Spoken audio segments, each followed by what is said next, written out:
Na vila coberta de neve, o Natal sempre chegava acompanhado de um silêncio pesado demais. Não havia risadas nas ruas, apenas o ranger das portas antigas e o vento que atravessava as chaminés como um lamento sombrio. Naquela noite, todas as crianças foram para a cama cedo, não por empolgação, mas por medo. Corria um boato, um sussurro passado de geração em geração, que o verdadeiro Papai Noel só vinha para as casas onde algo havia sido escondido.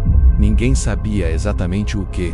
Um segredo, um desejo egoísta, uma mentira. Ninguém se atrevia a descobrir. À meia-noite, um silêncio sobrenatural caiu sobre a vila. Os cães, que antes latiam para as sombras, pararam de latir, todos ao mesmo tempo. Os sinos da igreja, que deveriam marcar a hora sagrada, permaneceram mudos. O ar ficou tenso, pesado, como se a própria vila estivesse prendendo a respiração, aguardando um julgamento. E então, os passos começaram no telhado da casa de Marta. Não eram os passos leves e alegres de um bom velhinho. Não, estes eram pesados, cada um afundando a neve com um peso impossível, um peso que não pertencia a este mundo. Marta, acordada pelo som, sentiu um calafrio percorrer sua espinha. Os passos pararam bem acima de sua sala de estar. Um som de raspagem começou, seguido por um estalo alto. A chaminé da sua casa começou a rachar por dentro, soltando uma fuligem escura, espessa como sangue seco, que manchou a lareira limpa. Algo estava descendo, não havia risadas, não havia o famoso, apenas o som de garras arranhando a pedra e um cheiro de queimado misturado com gelo. A criatura que emergiu da lareira era alta demais, desproporcional para ser humana.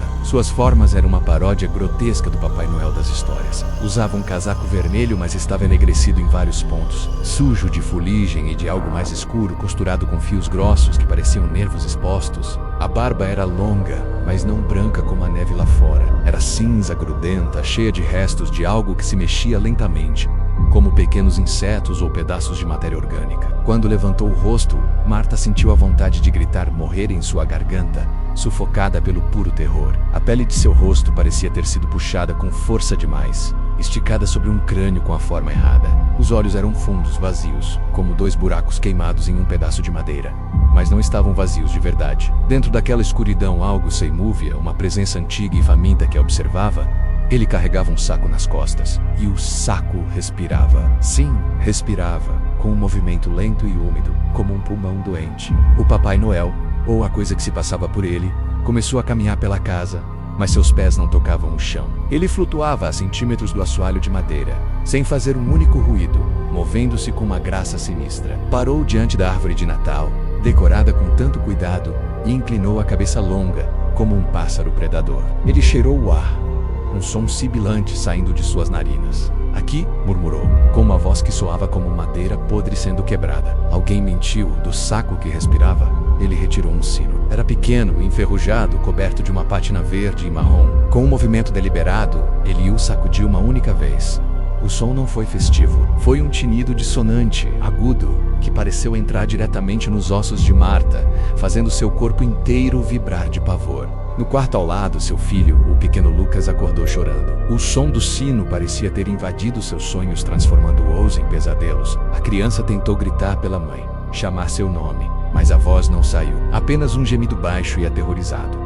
Na sala, o Papai Noel sorriu, e foi a visão mais horrenda que Marta já presenciou. Sua boca se abriu além do que seria humanamente possível, esticando a pele do rosto até quase rasgar. Os dentes eram irregulares, amarelados, antigos como pedras de um túmulo. E em alguns deles ainda havia pedaços de carne fresca grudados. Ele começou a se mover em direção ao quarto, deixando um rastro de fuligem negra e pegajosa no chão a cada passo flutuante. Marta tentou se mover, tentou gritar, correr, proteger seu filho, mas seu corpo não obedecia. Ela estava paralisada, presa em seu próprio corpo por um medo tão absoluto, que era como se o próprio ar tivesse se solidificado ao seu redor. Ela só podia assistir impotente. Enquanto a criatura entrava no quarto de Lucas, o monstro se inclinou sobre a cama pequena e, com um dedo longo e queimado, tocou a testa da criança. Você pediu demais, sussurrou a criatura, a voz um eco de galhos secos se partindo no inverno. Quando a criatura voltou para a sala, o saco em suas costas parecia um pouco mais cheio e não estava mais vazio de vida. O movimento dentro dele era mais forte agora. Sem olhar para Marta, o ser hediondo flutuou de volta para a chaminé e desapareceu na escuridão, deixando para trás apenas o cheiro de cinzas e um silêncio que era 1000 vezes pior do que qualquer grito. Na manhã de Natal, a vila acordou coberta por um silêncio absoluto e uma neve imaculada. Em algumas casas, as árvores de Natal estavam intactas, as lareiras frias, as mesas postas para uma celebração que nunca aconteceria. Mas crianças haviam desaparecido. Em frente a cada casa onde uma criança sumiu, havia um pequeno presente, embrulhado em papel antigo e amarelado, amarrado com um fio áspero. Dentro de cada um desses presentes não havia brinquedos. Havia apenas um espelho pequeno, com o vidro escurecido, como se estivesse manchado por fumaça. E a lenda diz que quem olhava para seu reflexo naquele espelho por tempo demais, via a si mesmo envelhecer em segundos. A pele enrugava, o cabelo ficava branco, os olhos perdiam o brilho, o reflexo apodrecia, a carne se desfazia, até que não restava nada além de uma caveira, que então também se desfazia em pó.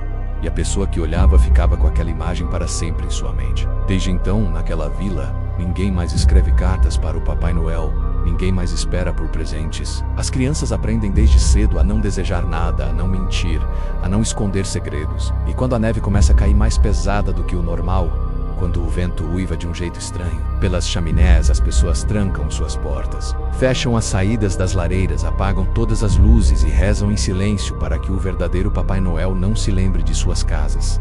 Porque agora todos sabem, ele não vem para recompensar, ele vem para cobrar o que vocês devem.